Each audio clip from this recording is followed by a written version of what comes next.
This is the second part of the video series about Isaac's life. If you haven't seen the previous one, be sure to watch it.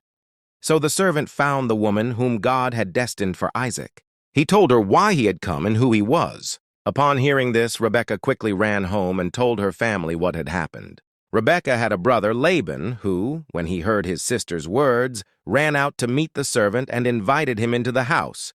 He unloaded the camels, gave them straw and fodder, and also washed the servant's feet, an act of great respect at the time. Then they offered him food and water.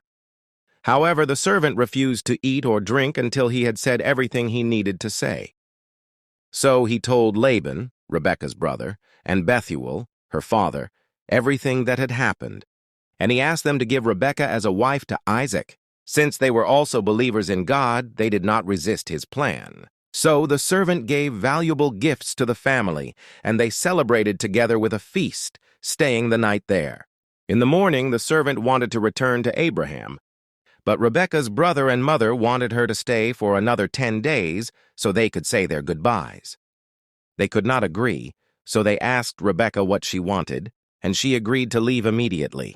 Her family gave her their final blessing and said their goodbyes. In the evening, Isaac went out to the field to pray, and he saw the camels approaching from afar. Rebekah also saw him, and when she learned who he was, she covered her face with a veil. Isaac then took Rebekah into his mother's tent and made her his wife. He loved Rebekah deeply and was comforted after his mother's passing.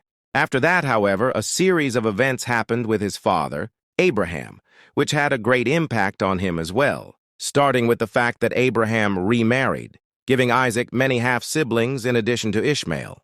His stepmother was named Keturah, and his newborn brothers were Zimran, Jokshan, Medan, Midian, Ishbak, and Shuah.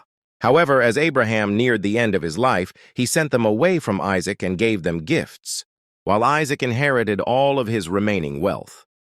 Then Abraham passed away, and Isaac and Ishmael buried him beside Sarah.